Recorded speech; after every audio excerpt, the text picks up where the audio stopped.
এইরকম একজন মানুষকে মানে কি বলবো, মানে কান ধরায় একজন সেলিব্রিটি একজন মানুষ। তো সেলিব্রিটি মানুষ, উনি একজন শিল্পী, উনি একজন নায়ক, উনি সিনেমার নায়ক, উনি ফেসবুকের নায়ক, উনি ইউটিউবের নায়ক। ওনার সাথে এই ধরনের কাজটা করা কি ঠিক হইছে? মানে কান ধরায়া এই মানুষটাকে এইভাবে নির্যাতন আপনারা যে করলেন, এটা কি মোটেও ঠিক হইছে? এখন হিরো আলম ভাইয়ের অভিযোগ হচ্ছে তার তাকে বিএনপির লোক মেরেছে, আওয়ামী লীগের লোক মেরেছে।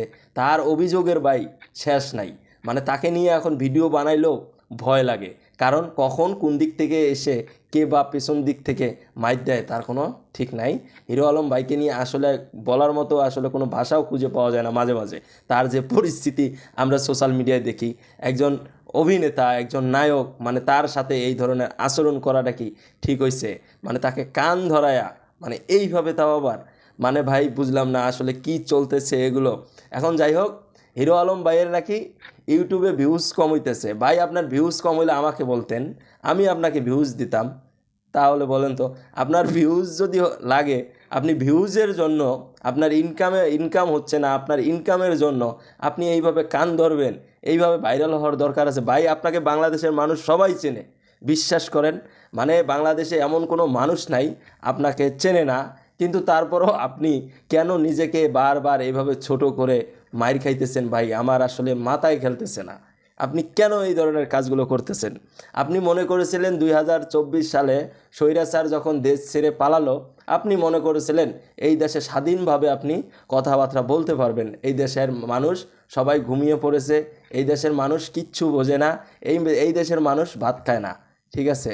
আপনি মনে করেছিলেন এই দেশে 2024 সালে আপনার মনে যেটা আসবে আপনি সেটাই প্রকাশ করতে পারবেন, আপনাকে কেউ কিচ্ছু বলবে না। হিরো আলম ভাই, আপনার ধারণা ছিল এইটা, কিন্তু বিষয়টা এটা না ভাই। আপনি একজন অভিনেতা, আপনি অভিনেতাগিরি করেন, আপনি সিনেমার নায়ক, আপনি সিনেমা করেন, আপনি ইউটিউবের নায়ক, আপনি ইউটিউব করেন, আপনি ফেসবুকের নায়ক, আপনি ফেসবুক করেন। তাই বলে আপনাকে এইভাবে কান ধরিয়ে, তাও আবার নিজেকে ভাইরাল করতে হবে? এই ভাইরালের কোনো দরকার আছে? কোনো মানে আছে? আপনার কি এখন ইজ্জতটা আছে? মানে এই কথা বলতে বলতে এখন আমার বারবার মাঝে হাসি পায় যে আপনার যে দৃশ্যগুলো আমরা দেখি মাঝে মাঝে, মানে খুব ভাল লাগে ভাই, বিশ্বাস করেন, মানে খুব ভাল লাগে। তো যাই হোক, হিরো আলম ভাইয়ের দাবি হচ্ছে তাকে বিএনপির লোক, তারপরে হচ্ছে আওয়ামী লীগের লোক তাকে মারধর করতেছে। কিন্তু তিনি এটাও বলতেছে বিএনপি ক্ষমতায় না আসতেই তার গায়ে হাত, বিএনপি ক্ষমতায় না আসতে তার গায়ে হাত, এবং বিএনপি ক্ষমতায় আসলে তার অবস্থা কি হবে। এটা হচ্ছে হিরো আলম ভাইয়ের কথা। কিন্তু বিএনপির যারা কর্মকর্তা আছে তারা বলতেছে যারা হিরো আলমকে অত্যাচার করেছে, যারা কান ধরিয়েছে, তারা কিন্তু বিএনপির লোক না।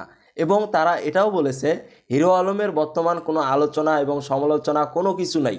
এই জন্য হিরো আলম এটা সাজানো একটা নাটক বানিয়েছে, যাতে তাকে তার ভিউজ বেশি হয় এবং তার যাতে ইনকাম বেশি হয়। কারণ তার বর্তমান কোনো ইনকাম হচ্ছে না, বর্তমান কোনো সিনেমা তৈরি হচ্ছে না, বর্তমান কোনো কন্টেন্ট নাই ইউটিউবে, ফেসবুকে, যার কারণে তার ভিউজ কম হইতেছে, যার কারণেই সে এই নাটকগুলি করতেছে। সে এই নাটকগুলি এক পর্যায়ে করতে করতে সে যখন জাতির কাছে এসে ক্ষমা না চাইবে, তার কিন্তু পরবর্তীতে ব্যবস্থা নেবে, এরকমটাও কিন্তু আমরা শুনেছি। কিন্তু হিরো আলম যে কাণ্ডকীর্তিগুলি বর্তমান করতেছে, এটা আসলে ভাই দেখার পর আমি আসলে পুরোই অবাক।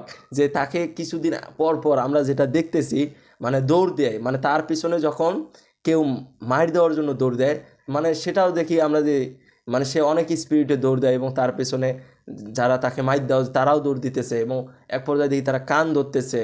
আরে হিরো আলম ভাই, আপনি একটা কাজ করেন, আপনি ছোট মানুষ, আপনি ছোট থাকেন, ছোট ছোট কথা বলেন, আপনি মানুষটা ছোট, আপনি যখন কথাগুলি বড় বড় বলেন না, অনেকের কিন্তু এই কথাগুলো ভাই সহ্য হয় না। কথা কি বুঝছেন? অনেকের এই কথাগুলো সহ্য হয় না। আমি আপনাকে একটা পরামর্শ দেই, সেটা হচ্ছে আপনি ছোট মানুষ, আপনি ছোট ছোট কথা বলেন, আর এইসব রাজনীতির মধ্যে আপনি যাইয়েন না ভাই। আপনি তো আগেই ভালো আছিলেন, আপনি কেন, বা ওই যে কথায় আছে না, সুখে থাকতে ভূতে কিলায়, আপনার দরকারটা কি? আপনি সিনেমা করতেছেন, আপনি নাটক করতেছেন, আপনি কন্টেন্ট বানাইতেছেন, আপনি ইউটিউবিং করতেছেন, আপনি ফেসবুকিং করতেছেন, আপনি এখান থেকে অর্থ উপার্জন করেন না। আপনার দরকারটা কি আপনার রাজনীতি করার? আপনি রাজনীতির বোঝেনটা কি? আপনি কি বোঝেন? এই যে আপনাকে কান ধরাইলো, সারা বাংলাদেশের মানুষ আপনার এই দৃশ্যটা দেখেছে। তাহলে আপনি যে এই যে এমপি নির্বাচন করতে যান, এই ধরনের একজন মানুষ, আপনার ইজ্জতটা আসলে কোথায় ভাই বলেন তো? বলেন আপনার ইজ্জতটা কোথায় আছে? আপনাকে যে এই যে কান ধরাইলো এবং আপনি যে কান ধরলেন, সারা বাংলাদেশের মানুষ কিন্তু আপনার এই ভিডিও ফুটেজ দেখছে, আপনি কান ধরেছেন। তাহলে আপনি যদি কোনো অপরাধীই না করলেন, তাহলে আপনি কান ধরলেন কেন? এবং কান ধরার পরেই কিন্তু আপনি ওখান থেকে রক্ষা পাইছেন।